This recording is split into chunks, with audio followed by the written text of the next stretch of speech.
Good morning student. पिछले class में हमने कॉग्निजेंस के संबंध में चर्चा की। आफ्टर कॉग्निजेंस और के बाद एक अहम चैप्टर है 17, चैप्टर नंबर 17, जो फ्रेमिंग ऑफ चार्ज के संबंध में डिस्कस करता है।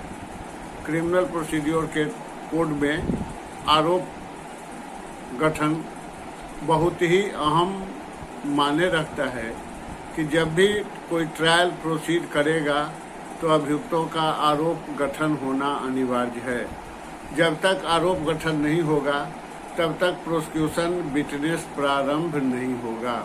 इस हालात में कानून कहता है, सीआरपीसी का 211 से लेकर 224 तक का सेक्शन आरोप गठन के संबंध में बताता है कि आरोप करने के समय अभियुक्तों का या जब भी होगा तो अभियुक्तों के खिलाफ ही आरोप गठन किया जाता है, जिसको सजा सुनाया जाएगा या जिस पर आरोप लगाए गए हैं या जिसके विरुद्ध प्राथमिकी दर्ज कराई गई है या जिसके विरुद्ध ऑन कंप्लेंट मजिस्ट्रेट ने कॉग्निजेंस लिया है, तो ऐसे मुकदमे में आरोप गठन होगा। उसके पश्चात ही कोई प्रोसिक्यूशन एविडेंस होंगे।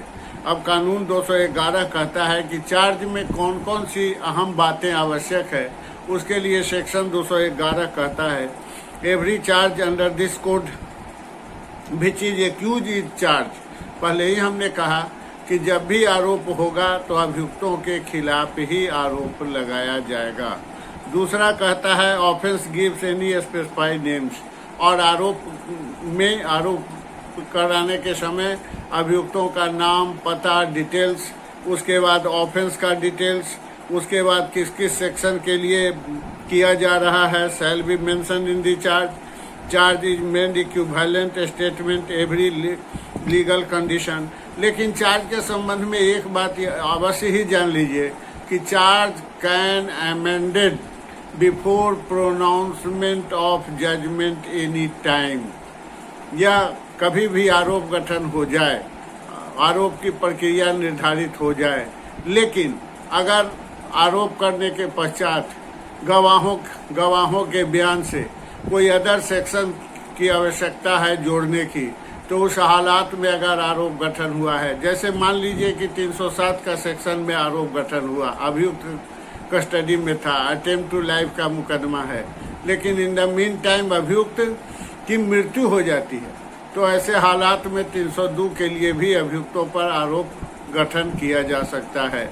एक और सेक्शन है 319 सीआरपीसी, जब ऐसे अभियुक्त को जहां पुलिस ने आरोप गठन के समय इन्वेस्टिगेशन के दौरान पुलिस ने उनको आरोपित नहीं किया, लेकिन जब मुकदमा ट्रायल प्रोसीड किया और वैसे हालात में कोई नए अभियुक्तों का नाम एडिशन किया जाता है, तो उनको भी सम्मन करके उनके विरुद्ध भी आरोप गठन किया जाएगा। तो आरोप करने के समय उसके नाम, पता, फ्रेमिंग ऑफ चार्ज, और एक बात और आवश्यक है कि जब भी आरोप होगा तो सेवरल सेक्शंस में होगा। कंटेंट्स ऑफ चार्ज में कहा गया, every charge state the offence which the accused is charge, the offence has give a specified name, the offence has been give a specific name of the definition that offence must be stated. किस अपराध के लिए आरोप किया जा रहा है वह भी स्पेसिफिक मेंशन होना चाहिए। The law and section of should also भी मेंशन, कौन कानून के तहत, किस धारा के तहत आरोप किया जा रहा है वह भी मेंशन होना चाहिए। The charge is made equivalent to a statement that every legal condition have been fulfilled. जहां आरोप किया जा रहा है तो उसके लिए उसको सब लीगल स्टेटमेंट फुलफिल होना चाहिए। The charge should be written in the language in the court, और कोर्ट की भाषा में आरोप होना चाहिए। दूसरे 212 में कहा, particulars at the time, place and person. जब भी चार्ज होगा, आरोप होगा, तो पार्टिकुलर, प्लेस, टाइम, ऑकरेंस, यह सब मेंशन होने की बात कानून कहता है। 213 में कहा, where manner is committed offence must be stated. जहाँ की पहले ही 211 में कंटेंट्स ऑफ चार्ज में यह स्पेसिफिक लिखा हुआ है कि किन किन बातों को उसमें मेंशन करना है। उसी बातों को सेक्शन के दौरान यह बताया गया कि manner must be committed, offence must be stated, और किस ऑफेंस के लिए है वह भी स्टेटेड होना चाहिए। Words in charge taken in sense of law under which is offence punishable, किस लॉ के लिए उसको पनिशमेंट किया गया है, स्पेसिफिक ऑफेंस मेंशन होना चाहिए। ऐसे हालात में या सेवरल सेक्शन कोर्ट में अल्टर में चार्ज, अभी मैंने कहा कि 216 सेक्शन में यह स्पेसिफिक मेंशन किया हुआ है कि 215 सेक्शन में कहा इफेक्ट्स ऑफ एरर, कोई भी एरर होगा तो यह प्रभावित नहीं होगा उसको किसी time. No error stating offence or the particulars required to be stated in the charge and no omission to be offence of those particulars, तो उसको कभी भी उसमें मेंशन किया जा सकता है। और 216 सीआरपीसी स्पेसिफिक कहता है कोर्ट में अल्टर चार्ज एनी टाइम कोई एरर किया गया, किसी तरह से अमेंडमेंट की आवश्यकता है, आरोप गठन के समय अगर कोई एरर हुआ है तो उसको added to any charge at any time before pronouncement of judgement. यह सेक्शन बहुत ही याद करने योग्य है कि जिसमें कहता है कि जिस समय जजमेंट होने जा रहा हो और उस समय किसी प्रोसिक्यूशन द्वारा, अभियोजन द्वारा कोई पिटीशन दिया जा रहा है कि कोई इसमें चार्ज में सेक्शन अमेंड करना है, तो एनी टाइम या 216 सीआरपीसी में जो स्पेसिफिक मेंशन किया गया कि कोर्ट में अल्टर चार्ज जो मजिस्ट्रेट भी करेंगे, जज साहब भी करेंगे, किसी टाइम अल्टरेशन उसमें हो सकता है।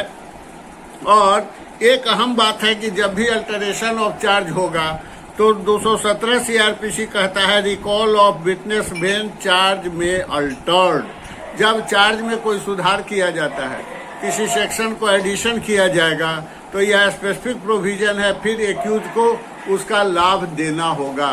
एक्यूज को डिफेंस करने का एप्रोप्रिएट, चूंकि जिस समय आरोप गठन हुआ उस समय वह सेक्शन मेंशन नहीं था, तो ऐसे हालात में 216 जहां अल्टर में charge any time before pronouncement of judgement की बात कहता है, तो उसी जगह फिर 217 उस सेक्शन को कॉर्पोरेट करता है कि अगर कोई अल्टरेशन या एडिशन हुआ है तो एक्यूज को फिर बेनिफिट उसको मिलना चाहिए।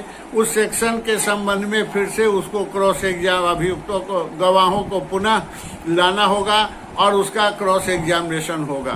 क्रॉस एग्जामिनेशन अगर उस सेक्शन अमेंडमेंट के बाद नहीं हुआ तो वह एरर रह जाएगा। वैसे हालात में जजमेंट प्रभावित होगा और जजमेंट आगे जाकर क्वेश हो सकता है, एरर हो सकता है। तो ऐसे हालात के लिए जैसे ही 216 का प्रोसीड्योर अपनाएंगे तो हम लोग याद रखें एज ए स्टूडेंट कि 217 की प्रक्रिया अवश्य ही अपनाई जाएगी। रिकॉल ऑफ विटनेसेज भेज चार्ज में अल्टर, रिकॉल और रिसम्मन्स, फिर से उनको सम्मन भेजा जाएगा who has witnesses earlier examine, वैसे विटनेसेज को बुलाया जाएगा जिनका एग्जामिनेशन इन चीफ और क्रॉस एग्जामिनेशन हो चुका है। नए विटनेसेज जो आने हैं वह तो आएंगे, उनके लिए कोई यह प्रोसीड्योर 217 नहीं है। अल्टरेशन वैसे अभियुक्तों, वैसे गवाहों के खिलाफ होगा जो गवाह पहले से रिलीज किए गए हैं, डिस्चार्ज कर दिए गए हैं, गवाही दे दिए, क्रॉस एग्जामिनेशन हो गया, एग्जामिनेशन इन चीफ हो गया। 218 कहता है separate charge for distinct offence, several offence के लिए एक चार्ज के फ्रेम में, एक ट्रायल में वह अलग अलग दफाओं में उसका आरोप गठन की प्रक्रिया अपनाई जाएगी, आरोप सुनाया जाएगा। इन रिटन लैंग्वेज कोर्ट की भाषा में उसको मजिस्ट्रेट साहब, जज साहब उसको सुनाएंगे। 3 offence same kind with in 1 year में बी चार्ज। अब एक सेक्शन स्पेसिफिक देखें, अगर एक ही प्रोसिक्यूशन ने, एक ही इन्फॉर्मेंट ने एक ही नेचर का केस एक साल में 3 मुकदमा किया है तो ऐसे हालात में उसका चार्ज एक साथ होगा और उसका ट्रायल एक साथ किया जाएगा, जैसा कि सेक्शन 219 सीआरपीसी कहता है 3 offences of same kind with in 1 year में बी चार्ज टुगेदर। तो यह सेक्शन याद रखने की आवश्यकता है कि जब भी एक साल के अंदर 3 ऑफेंस किए जाते हैं, एक ही अभियुक्त हो, एक ही सूचक हो, तो उस हालात में एक साथ किए जाएंगे। Trial for more than 1 offence, वह जितने भी ऑफेंस है मोर देन 1 ऑफेंस का भी विचारण, series of cases act together same transaction for more offence than committed by the same person may be charge and tried 1 trial for every such offence. एक FIR में several offence हो सकता है, several तरह की घटनाएं हो सकती है। तो ऐसे हालात में 220 CRPC कहता है कि एक ही प्रोसीड्योर में उसका कार्यवाही किया जाएगा। सेवरल इलस्ट्रेशन दिए गए हैं, इसको किताब के माध्यम से भी थोड़ा हमारे छात्र अवलोकन करेंगे। सिर्फ हमारे व्याख्यान से काम नहीं चलेगा, बल्कि आपको भी किताब में जाना होगा।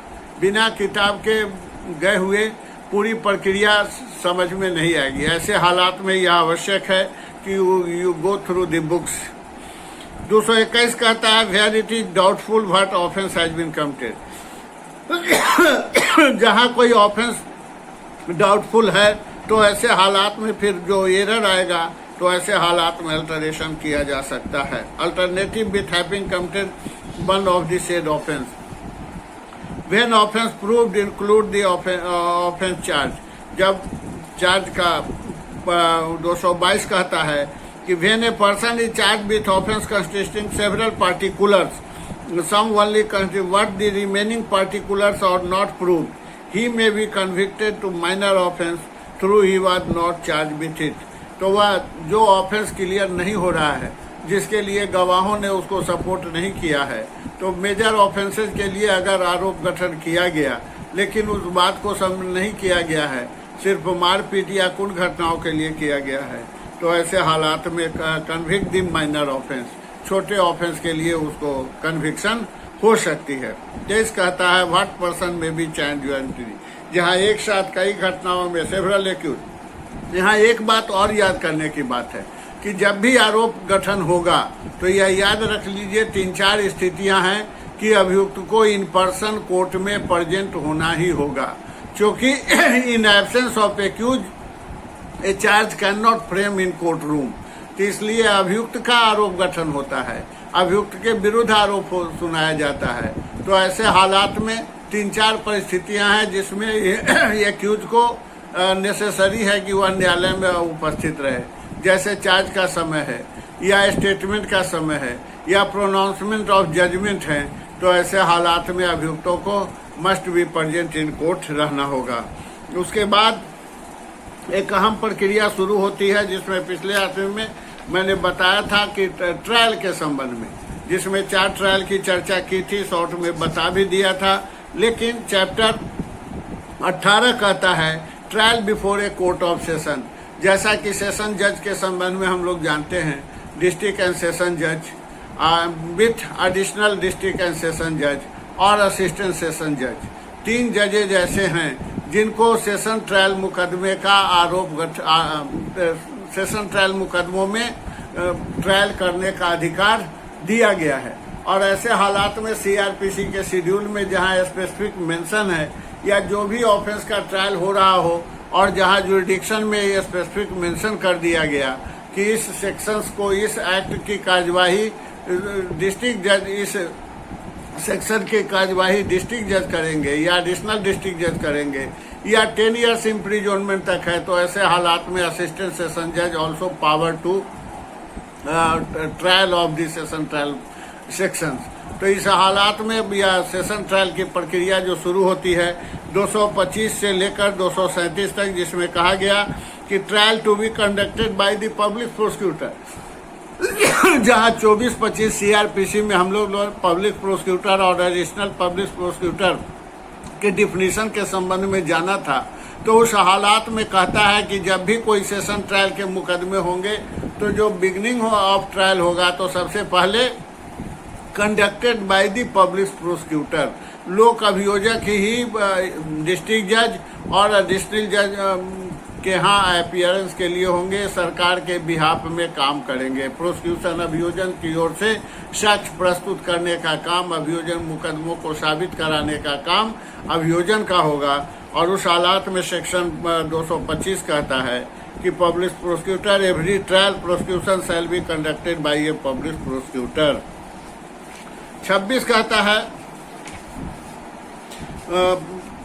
सेक्शन 26 CRPC कहता है ओपनिंग केस फॉर प्रोसिक्यूशन, और जैसे ही 225 में कंडक्टेड पब्लिक प्रोसिक्यूटर द्वारा होगा तो सबसे पहले केस जब ओपन होगा तो पब्लिक प्रोसिक्यूटर वहां अपीयर होंगे और accused appear or brought before the court in pursuance of committed of the case under section 209।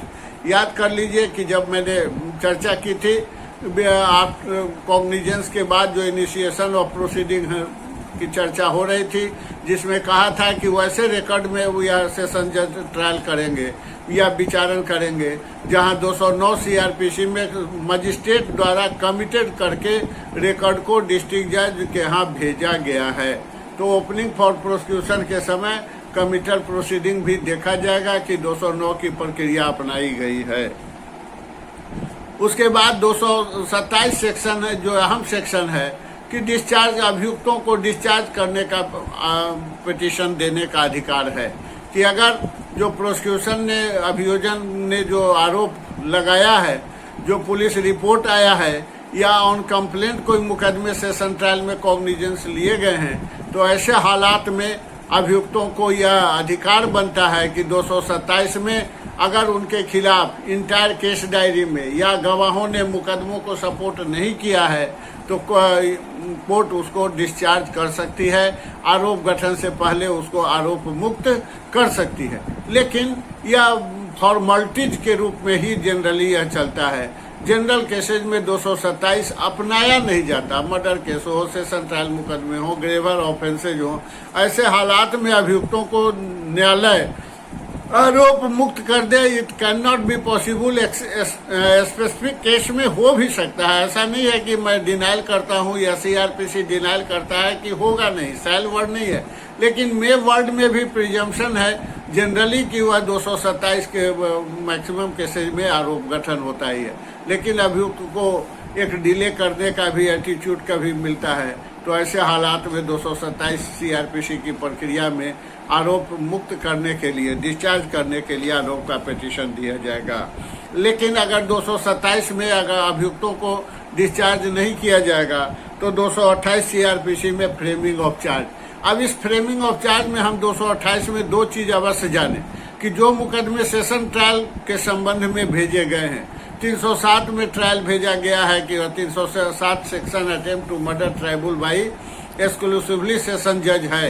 लेकिन जब इंजूरी कंसर्न जो है वह स्पेसिफिक लाइफ टू डेंजर नहीं है, वाइटल पार्ट ऑफ बॉडी नहीं है, अगर कोर्ट कंसीडर करेगी तो 228 में छोटे ऑफेंसेज में आरोप गठन करके उसको पुनः मजिस्ट्रेट के यहाँ 228 दो में उसको भेज सकती है।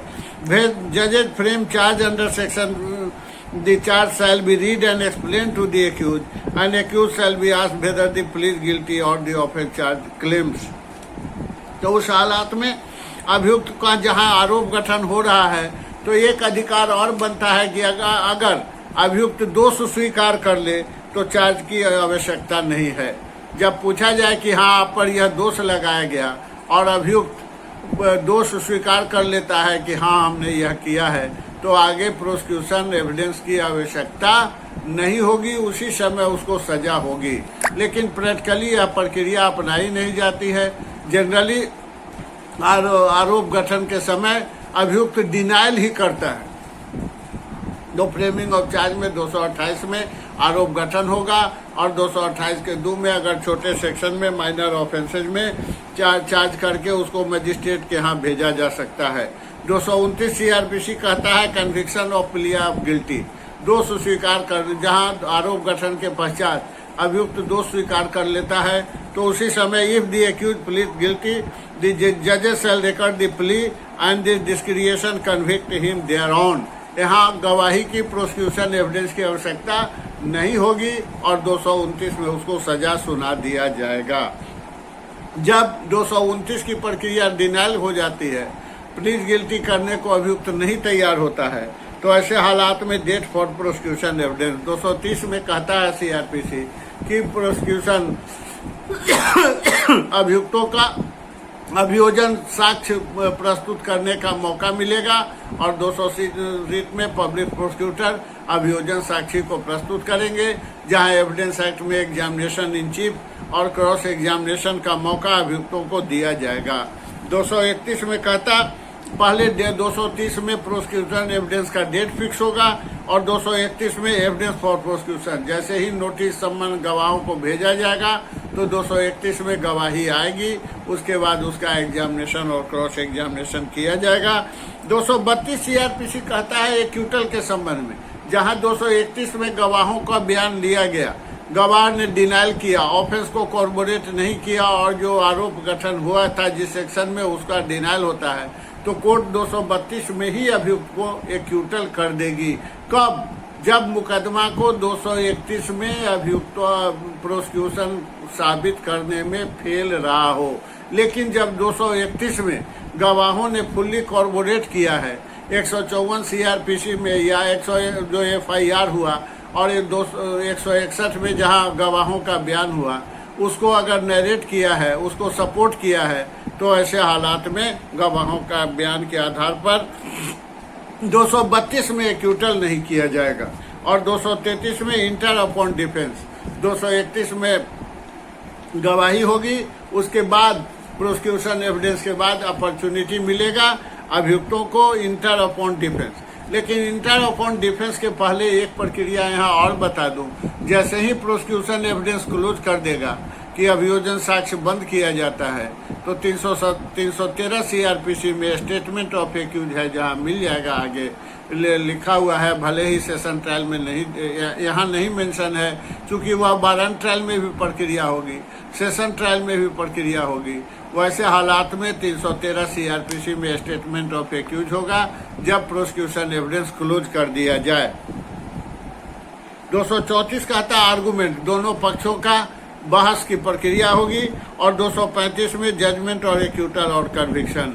सीधा बात है, जब भी कोई सेशन ट्रायल होंगे तो स्वाभाविक है लाइफ इम्प्रिजनमेंट होंगे या 10 इयर्स इम्प्रिजनमेंट होंगे, तो ऐसे हालात में उनको 7 इयर्स भी इम्प्रिजनमेंट हो सकते हैं, तो ऐसे हालात में उनको जेल भेजा जाएगा। और यह 200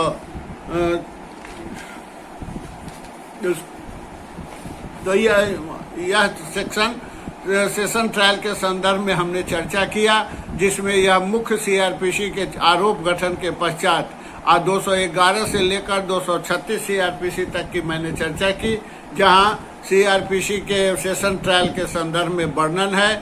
आरोप गठन होने के पश्चात अब पब्लिक प्रोसिक्यूटर कंडक्ट करेंगे और 227 में डिस्चार्ज होगा, 228 में अगर डिस्चार्ज नहीं हुआ तो गवाहों का आरोप गठन होगा, आरोप गठन के बाद प्रोसिक्यूशन एविडेंस लाएंगे, आर्गुमेंट होगा, कन्विक्शन और एक्यूटल की प्रक्रिया अपनाई जाएगी। लेकिन मुख्य रूप से इसमें ध्यान देना यह है कि सीआरपीसी के शेड्यूल में जो सेक्शन मेंशन है कि only tribal exclusively wise session trial, उसी मुकदमों का विचारण 225 सीआरपीसी में होगा। अन्यथा और अदरवाइज जहां स्पेसिफिक लिखा हुआ है कि tribal wise first class magistrate, any magistrate, वैसे मुकदमे का विचारण 225 सीआरपीसी में नहीं होगा। कल हम लोग वारंट ट्रायल की चर्चा करेंगे। Thanks a lot.